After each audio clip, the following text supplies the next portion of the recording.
Great. Okay. Half second. Sure.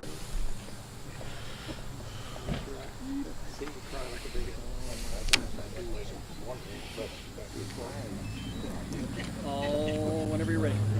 Okay. All right, folks, we're going to get started. Everybody ready? Very soon.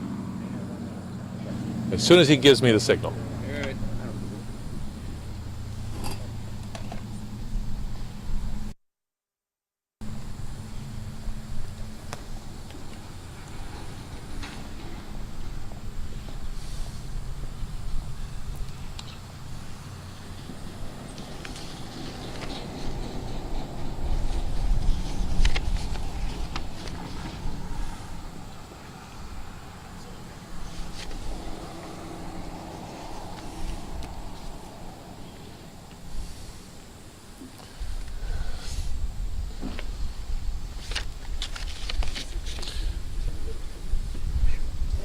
I'll prep you all. It's important that we get good video of this because some people still watch TV. A lot of people watch their TV on their phone, get their news from it. And our hope is we produce something good here that people want to watch, and that will direct them to our website. And it will help us to return the remaining 7 Purple Hearts in our care going forward. So I appreciate your patience with us as we make sure we're able to produce something that people want to watch. Thank you, sir. Are we ready? Well, good afternoon, and thank you all for joining us here today. I'm here at the Marion VFW Post 1301, and I want to thank the VFW Post for hosting us here today for one of the best, most solemn things I get to do as State Treasurer. I'm the Chief Investment Officer for the state of Illinois. It's my job to invest money, to bring in more money for the state, and some people ask, well, what does a treasurer have to do with military service? Well, one of my responsibilities is I'm in charge of unclaimed property. This is currency, money, or physical property that was left in a bank safe deposit box and was forgotten or abandoned. It's my job to return it. One of the most sacred things we get to do is to return Purple Hearts. This is something that you can't purchase. It is earned. You can't buy this valor. And sometimes people pass away and these are forgotten. But they deserve to be in the warm embrace of family, not in a cold vault in Springfield. And so that's why we're gathered here today. We're gathered because Stephen J. Grabowski served his country for 3 years in World War II, with about 3 weeks left in the European War, as his unit was advancing in Italy. Took a grenade to his bunker, with debris raining upon him, leaving him paralyzed. This man gave much for his country. He went back home in 1946, spent time in Hines VA Hospital, where he eventually passed away in 1974. Now his honor survives. And I want to thank you all for taking time to be here today, because we can't forget the sacrifices that those soldiers made for our country. Stephen Grabowski served in the Army as a rifleman. He was distinguished, and he was so very close to returning home as he left. But like many people in that great war, they didn't come home or they came back broken. And we should honor that. Now, his Purple Heart was given to a nephew of his, and that nephew had had some health issues, and today we are joined by his grandniece, Crystal Cantrell. I am very grateful, Crystal, that you are here today. I love being able to show people these Purple Hearts in my vault, but I love even better putting them back into the warm embrace of family. And your family has a long service between you and your husband of service to our country. And so if you will join me here today, I would love to reunite you with your family's Purple Heart, the Purple Heart of Stephen J. Grabowski. Thank you.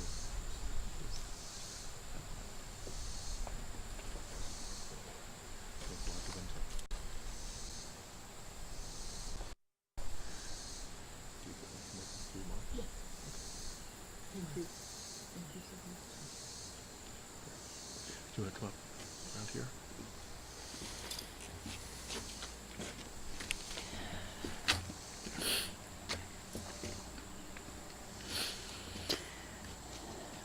Thank you again, Treasurer Frerichs, for taking the time to return this to me.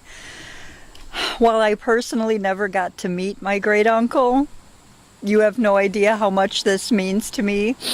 You have no idea how much this is going to mean when it gets into my father's hands, which was the actual nephew of Stephen. I not only want to thank Stephen up in heaven for his service, but also those who served along with him. I want to thank all of you here today and all veterans that have served our country and all the servicemen as well.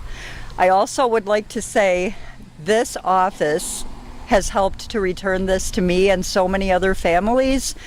I urge you to reach out to the Treasurer's website of the state of Illinois so that they can return the other Purple Hearts to the families that they rightfully belong to. Thank you again for this opportunity.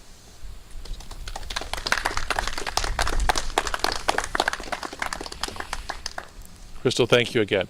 This is the 16th Purple Heart we've returned since taking office.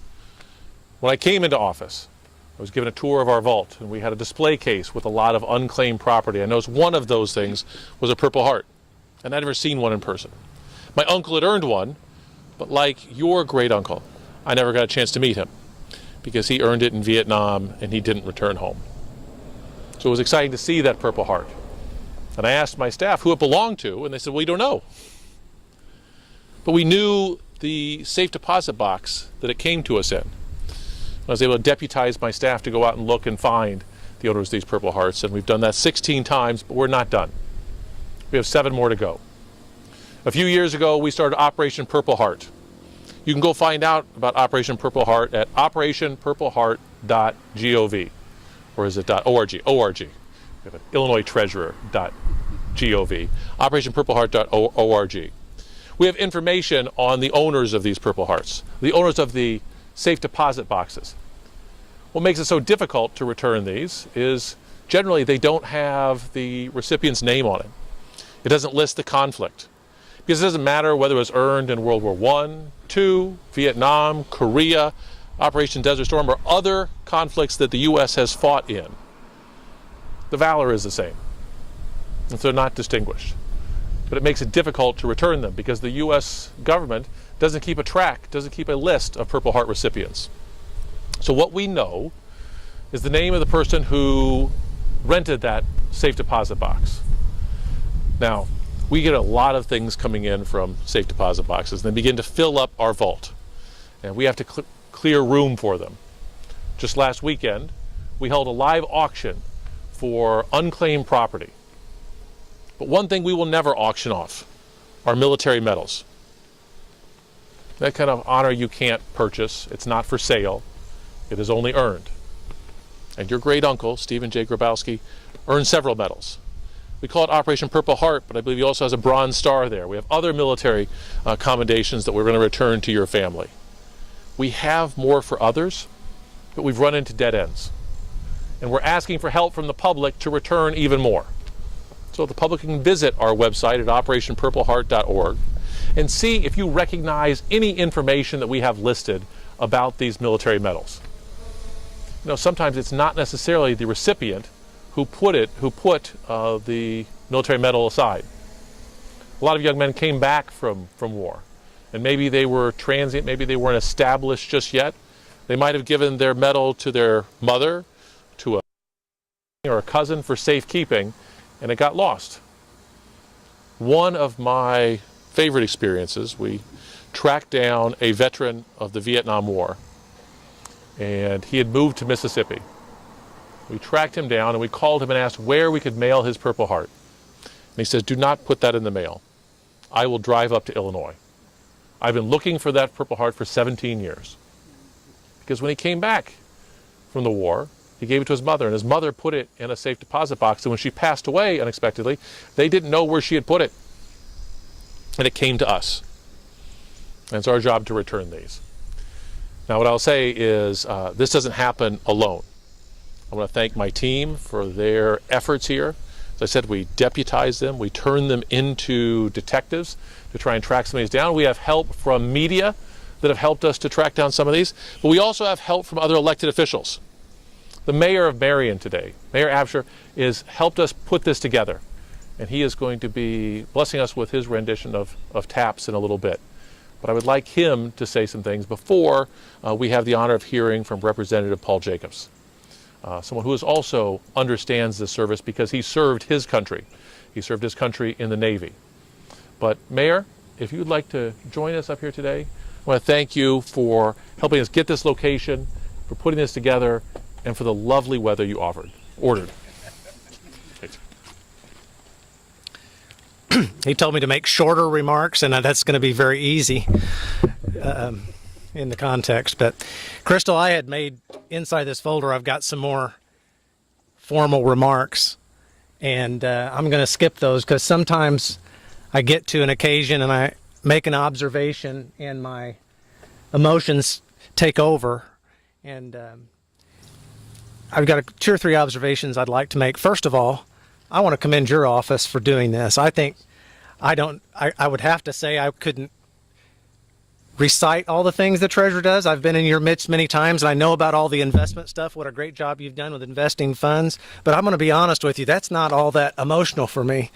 It's not all that. It doesn't evoke passion, and what I'm hearing from you today is very much a passion. And I would think I'd speak for everybody in the state, if not for Marion, Illinois, and commending you for that. You don't have to have that passion, and you could just do it by simply shipping these back to the last known family members, and you're taking it to a different level. So thank you, Treasurer. We appreciate that. Secondly, I was watching one of your staffers lay out these medals here on this desk, and this is what occurred to me, and this is the part that I'm deviating from my remarks. A lot of people, I would even venture to say most people that have never served in the military don't understand the significance of medals in the aggregate. And I don't mean don't understand what a specific medal means. That's understandable. It's not know what this campaign meant or that award or that citation. Not even the Purple Heart, one of our nation's highest medals. But for everybody that is or has been in the military, they know what those things represent. Those that aren't in the military or never have been, it almost gets presented as cartoonish sometimes and a caricature of the military. If you think of the generals on TV and they've got all this stuff emblazoned on their coats. But for those that have been, know that every one of those medals represents something bigger than the person themselves is wearing it. That there's a story behind it. That there was, more importantly, a sacrifice made. And that's what's being recognized. And I think that ties into exactly what's happened here today. There was a story, a significant story behind this medal. And as I talked to you, which is what really deviated my remarks from what I had planned, I don't know how much of that story that he told that you even knew prior to today. But you know a whole lot more about it now, as do all of we. Because if we stop telling these stories about our loved ones, all the ones that we knew that served and sacrificed for us, our culture suffers. We suffer. I still believe for all the social media and all the books and all the electronic means of delivering information, I believe the most important stories are passed down from person to person, generation to generation, like they have been since humans first verbalized themselves. And that's what lives on. And so these medals represent so much more than something cast in iron or gold or silver. They mean everything to the extent that they tell our story. So I am so grateful that you did this with the passion that you have. I'm so grateful they could track you down. So grateful to have met you and that you get to understand this story. And I'm grateful that this got to happen in my town, in my hometown, Marion, Illinois. And as far as his comment, this is the third thing. Mayors don't normally play taps, so I know that's a little weird. So I want to tell you the story behind that. In 1985, I had for the first time, I had the honor of playing taps. I was in high school. for this VFW post. I loved it because I got out of school to go do it. Unfortunately, in the mid-'80s, we were burying lots of our veterans, particularly from the World War II, some World War I veterans even. And so it kept the post busy, the honor guard busy. And so this, for the 40th year, I've got this honor. Not every time, but many, many times, hundreds of times, I've got to play taps for this post. And so it's always an honor. It's never for me. It's for the relatives. And so I hope it's also always special to me. So I hope it's special for you as I get to honor your great uncle with one last measure of devotion. So anyway, Crystal, thank you for being here. Thank you so much for the treasurer for his passion. I'm sorry to go on for so long, but this struck me as some relative passion. Do you have something, Ray? Mayor Absher, I would be remiss if I didn't introduce a special person here today to you and to Great. Treasurer Frerichs. We have a Purple Heart winner on our team and a member of our VFW post, and he's here with us today, Mike Gunter. All right, Mike. I'm good. This isn't about me. You want to come out? No, I'm fine. Thank you. Thank you, Mike. All right, thank you. Now I'd like to introduce Representative Paul Jacobs, and he's got some remarks. I'm going to scoot back here and grab my trumpet. Now you know what's going on and why on that regard. I'll try to get through this without crying. Veterans, being a veteran, special, very special. I realize what that heart means. Americans sometimes don't. And that's about all I'm going to do. I'm going to take and thank the Treasurer Frerichs, for doing what he's doing to bring these medals back to the families. I can't imagine it sitting in a bank deposit box, sitting there, not on someone's mantle. Just praise God that we all are here, and thank God many of us didn't have to get a Purple Heart. I think that it's wonderful that we all served, and people that have not served maybe were a little bit prejudiced that they didn't serve, but I don't think that they can understand the camaraderie of the military. I don't care if it's Navy, Marines, Army, Air Force, and even we'll throw the Coast Guard in there, and Space Force and everybody else. It's an honor to serve, and you don't know where you're going to go. You just join because you're extremely interested in protecting this nation and your family and your whole country. It's just phenomenal. So I'm going to leave it at that. I just a special thanks for our treasurer for doing these things. I'm going to have to now find out where the other 15 already went, because I'm going to probably have to go visit those areas too. It's just wonderful, and just keep doing this. Now if we can make it through TAPS, we'll be just wonderful. I appreciate it. Thank you guys, and thank you again, Treasurer. Thank you, Crystal, for being here. It's great. Thank you guys.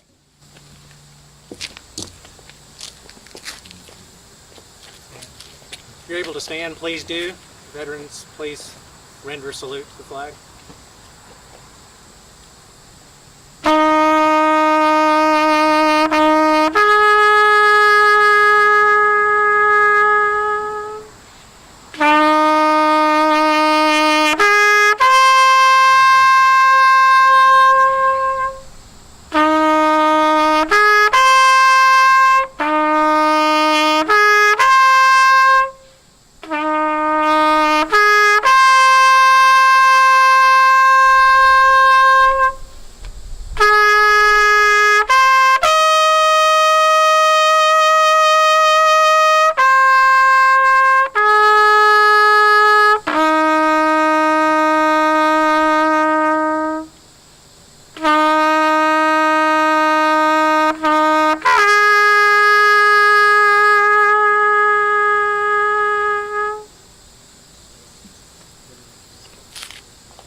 This concludes our ceremony. Thank you all for being here today. I'll just say we have members of the media here today. I'm going to take some questions. They can ask questions of myself, of the mayor, of the representative, or of Crystal. Because, as I said, our mission is not yet complete. Until we find the proper owners of those remaining 7 medals, our job still exists. And part of the way we do that is by getting the word out. And so I'm happy to take any questions from the media here today, or from other members who are here today. I just want to make an observation. When you find a Purple Heart that's stitched, as this one I noticed was, those are World War II, and there was a superfluous amount of them that was presented to the Vietnam veteran also.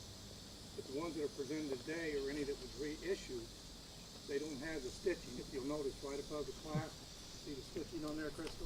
Mm-hmm.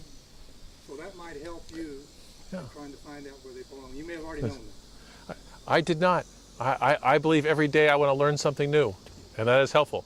Because I've said for the longest time, a Purple Heart is a Purple Heart is a Purple Heart, and they are all very similar, but they're not all the same. Yeah, and because Thank they you. had an overflow of them left from World War II, that's what was presented to the Vietnam veterans early on. Yeah. Later on they presented it. And one other observation, both for you and for our Honorable Mayor. Gentlemen, if you don't ever do anything else in your life, other than what you're doing here today, I want you to remember that you're making a difference. You're not only making a difference to this family, you're making a difference to the men and women that have served in the entire community that you've served, whether it be at the state level, at the local level, and also represented. We appreciate you very much, and there's no way we could ever express the gratitude that we feel today. So thank both of you, all three of you. Yeah. So I will say one thing I did learn is part of the reason there was a surplus that existed into the early years of Vietnam is because before we dropped nuclear weapons on Japan, there was an understanding that we're likely to lose the lives of hundreds of thousands of young men taking the island nation of Japan. And the federal government ordered hundreds of thousands of Purple Hearts. Because of the bombs over Hiroshima and Nagasaki, the war ended without that additional loss of American lives. And so those Purple Hearts sat there and they were given out in Korea, and they were given in Vietnam until they were gone. And so originally they were surplus. But for everyone who received one, they're not surplus. They have special meaning. And people ask, well, how do they come to you if they're important? Because some people will display them over a mantle, some people will keep them in their house, and some people were worried that they might be stolen, that they might be subject to fire in a house, and they put them in a bank safe deposit box for safekeeping. So my last thing is I'll say to people here today, if you have military medals and they mean something to you, and you've also been worried about theft or fire, and you keep them in a bank safe deposit box, it's a great place to keep them safe, but tell your loved ones about it. As much as I love returning these Purple Hearts, I hope never to return any more after these 7, because that will mean that they stayed in the family's possession and they didn't get forgotten. They weren't forgotten in a bank safe deposit box. So if you have something, make sure you have family members who know about them. Thank you for that comment. Any other comments or questions from media or members of the public here today? All right. Really, it means a lot to me, your comments. This is a great opportunity I have, a great opportunity I've been given, and it is my pleasure